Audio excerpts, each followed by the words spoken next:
سيدنا محمد বাংলাদেশ জাতীয়তাবাদী দল ফিরিঙ্গি বাজার ওয়ার্ড দোভাষ গল্লি ইউনিটের উদ্যোগে দোয়া ও মিলাদ মাহফিল অনুষ্ঠিত।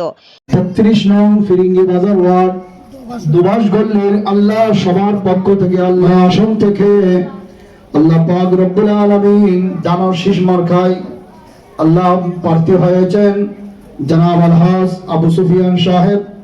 আল্লাহ আজকে উপস্থিত হয়েছেন আপসহীন নেত্রী রব্বুল আলামিন মজলুম নেত্রী রব্বুল আলামিন বেগম খালেদা জিয়ার জন্য আজকের মাহফিলকে নাজাতের উসিলা হিসেবে কবুল করুন। বাংলাদেশ জাতীয়তাবাদী দল ফিরিঙ্গি বাজার ওয়ার্ড দোভাষ গলি ইউনিটের মোহাম্মদ মুসা, আবুল বাশার, আব্দুর রহমানের উদ্যোগে দেশনেত্রী বেগম খালেদা জিয়ার মাগফিরাত কামনায় দোয়া, মিলাদ মাহফিল, ফাতেহা ও মেজবানের আয়োজন করা হয়।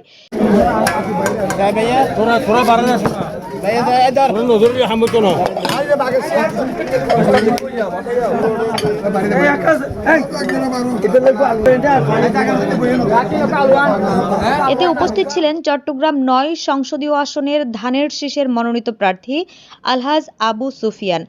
ফ্যাসিস্ট সরকারের কারাগারে থেকে বিনা চিকিৎসায় বলতে গেলে ওনার যে মৃত্যু পথযাত্রী হয়ে উনি কারাগার থেকে বের হয়ে দীর্ঘদিন চিকিৎসা শেষে দুনিয়ার মায়া ত্যাগ করে আল্লাহ তাকে সাড়া দিয়েছেন। আমরা আমাদের একজন গোড়া বাংলাদেশি জাতি একজন অভিভাবক আর উপস্থিত ছিলেন নগর বিএনপির সদস্য আনোয়ার হোসেন লিপু, কোতোয়ালী থানার বিএনপির সাবেক সাধারণ সম্পাদক আলহাজ জাকির হোসেন। আমাদের প্রিয় নেতা এসেছেন আপনাদেরকে সাথে সালাম বিনিময় করার জন্য।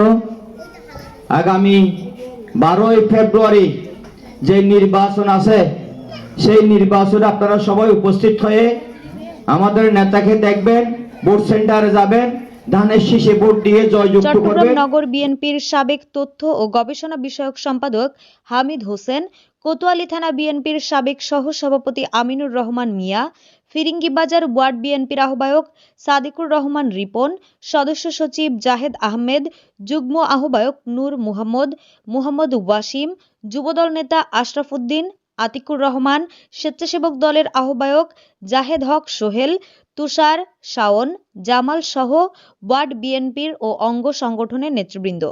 এ সময় দোয়া মাহফিলে বক্তারা বলেন, সাবেক প্রধানমন্ত্রী বেগম খালেদা জিয়ার মৃত্যুতে সমগ্র বাংলাদেশে স্তব্ধতা ও শোকের ছায়া নেমে এসেছে। তিনি ছিলেন রাজনৈতিক সহনশীলতার প্রতীক। তার সাহসী নেতৃত্বে বহুদলীয় রাজনৈতিক ইতিহাসে একটি গুরুত্বপূর্ণ অধ্যায় রচিত হয়েছিল। তিনি দেশীয় রাজনীতিতে একজন গুরুত্বপূর্ণ রাজনৈতিক ব্যক্তিত্ব ও উজ্জ্বল নক্ষত্র হিসেবে আবির্ভূত হয়েছিলেন। তিনি গণতন্ত্র পুনরুদ্ধারের জন্য সবচেয়ে বেশি নির্যাতিত হয়েছেন এবং অধিক সময় কারাভোগ করেছেন।